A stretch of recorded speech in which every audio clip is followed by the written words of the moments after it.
Matrix M दे रखा है जिसका साइज है 4/3 और standard ordered basis E1 E2 E3 दे रखा है। तो हमसे पूछा गया है, ये स्टैंडर्ड ऑर्डर बेसिस है R3 का। आपसे पूछा गया है कि कौन सा स्टेटमेंट यहाँ पर ट्रू होगा। ऑप्शन ए बी सी और डी में रैंक दे रखी है एम की। तो आप जानते हैं मैट्रिक्स एम का जो साइज है वो 4/3 है, तो इसकी जो रैंक होगी वो 3 से एक्सीड नहीं कर सकती है। यानी कि नंबर ऑफ कॉलम्स और नंबर ऑफ रो में जो मिनिमम होता है कभी भी उससे एक्सीड नहीं करते हैं। यानी कि मिन 4/3 का जो होगा वही एटमोस्ट रैंक हो सकती है।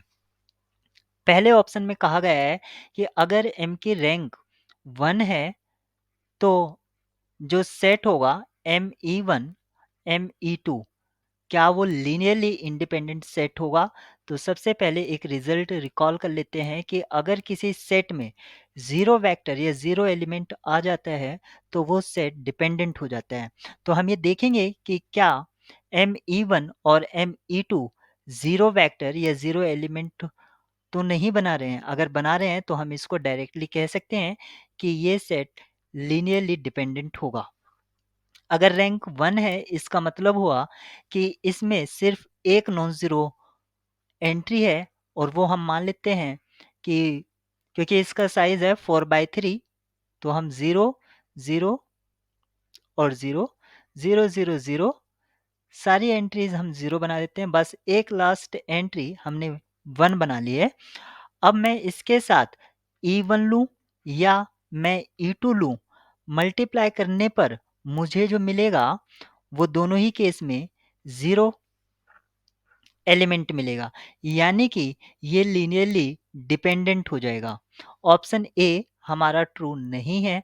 आप देख सकते हैं किस तरह से होगा, क्योंकि सारी एंट्रीज जो E1 की एंट्री होंगी वो किस तरह से होंगी 1 0 0।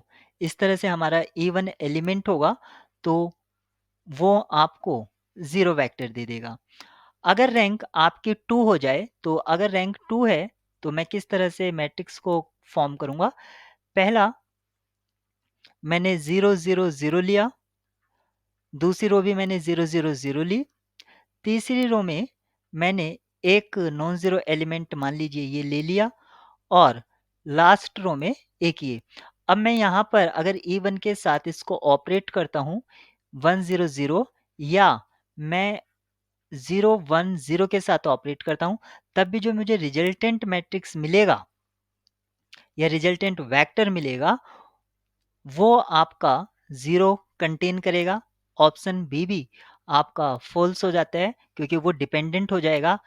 अगर मैं ऑप्शन सी को चेक करता हूँ, ऑप्शन सी में कहा गया है कि रैंक अगर 2 है तो M1 और M3 उसके लिए मैंने एक non zero element first row में कंसीडर कर लिया है। आप यहाँ पर कलर में चेंज कर देता हूँ तो रेड पेन से आप देख सकते हैं यहाँ पर मैंने 1 ले लिया है और सेकंड एलिमेंट E3 मुझे लेना है तो मैंने यहाँ पर 1 ले लिया है और लास्ट एलिमेंट को 0 बना दिया है। अब मैं इस पर M1 और M3 0 0 1 अगर अप्लाई करता हूँ तो फिर से ये मुझे इसको मैं इसके साथ लूँगा 0, इसको इसके साथ लूँगा 0 0 0 और जैसे मैं इसको इसके साथ लूँगा 0 यहाँ पर 1 आ जाएगा। क्योंकि एक एलिमेंट आपका 0 कंटेन करेगा तो इसलिए ऑप्शन सी भी आपका फॉल्स हो जाएगा। आप देख सकते हैं ME1 इस केस में जब हमने इस तरह से मैट्रिक्स को कंसीडर किया है उस केस में आपका 0 एलिमेंट आ रहा है। अगर 0 एलिमेंट आ रहा है तो लीनियरली डिपेंडेंट हो जाएगा। अगर रैंक 3 हो जाए तो ये लीनियरली इंडिपेंडेंट हो जाएगा। ऑप्शन डी करेक्ट होगा।